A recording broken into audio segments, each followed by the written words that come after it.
The Mariners begin a first of a three-game series against the Orioles tonight at T-Mobile Park. Seattle comes into the ballgame leading the American League West with a 32-26 record. Meanwhile, Baltimore is off to a disappointing 22-36 record so far. They're last in the American League West. Orioles won 91 games a season ago and were a wild card playoff team.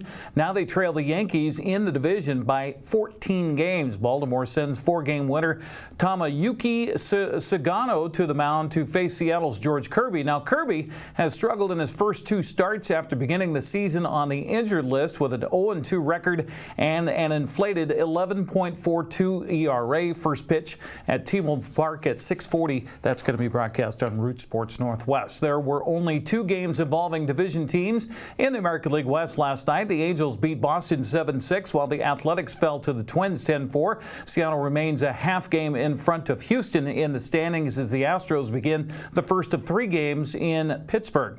Two Seattle Mariners of note have worn the number 51 jersey, Ichiro Suzuki and Randy Johnson. Ichiro's number 51 will be retired in August after his induction into the Hall of Fame. Mariners announced Monday that the big unit's number 51 will also be retired next year. Randy said he was adamant that Ichiro receive his honor this year. He'll wait till next season. Well, the Seahawks continue OTAs at the VMAC in Renton. Not surprisingly, considering the background of head coach Mike Macdonald, the defense is getting the center of attention. Nose guard Jarran Reed says there's a more comfortable season going into year two with this year's coaching staff. Just communication and be able to play faster than what we was playing. You know, when we came in at first, it is a big playbook, so, you know, it's a lot to learn.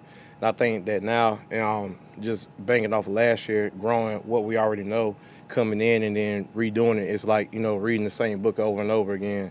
And so now we get to go out on the field and just play fast. And I think that plays a huge part into being successful, into executing our plays. Defensive coordinator Aden Durde says it's better for the coaching staff to be more familiar with the players and the scheme heading into year two. It's there's a lot of similarities. It's just, you know, the people better. There's a lot more trust built. The communication smoother. Yeah, it's fun. I just think it allows the defense, from the defensive perspective, it allows them to connect more. You know, it allows the coaches to connect with them more. Like, you have to go back to square one.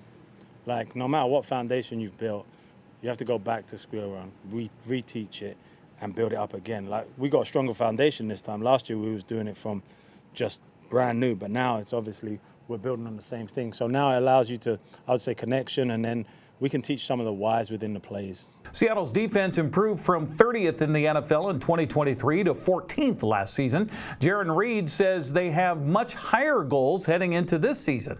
My personal goal, my opinion, which I think that everybody, you know, will back me on this, is that we want to be number one.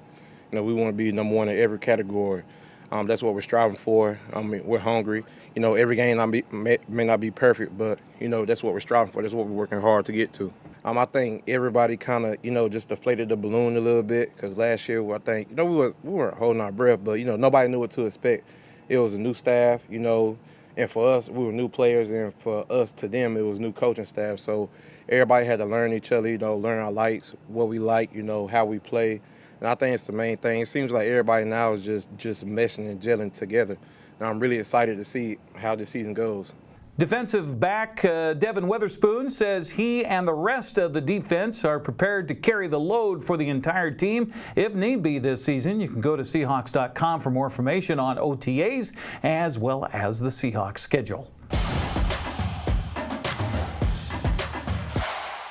Following a series win over Yakima Valley last weekend, the Wenatchee AppleSox continue a season-opening homestand tonight. Wenatchee welcomes the 0-3 Kelowna Falcons to town for the first of a three-game series at Paul Thomas Senior Stadium. Kelowna is coming off an opening weekend sweep at the hands of visiting Victoria at Elk Stadium. The AppleSox 2-1 after losing 5-1 on opening night, but coming back to beat the Pippins of Yakima Valley 10-0 on Saturday and 17-4 Sunday. NCWLIFE Channel will have live coverage of tonight's game, beginning with the pregame at 6:30. Tune in as yours truly and Brandon Schmitten have the call with our televised action not only on TV, on Local Tel and on Charter, but also streaming on our Facebook page, our website, and our YouTube page. That's Check It Sports News. I'm Eric Granstrom. Have a good Tuesday.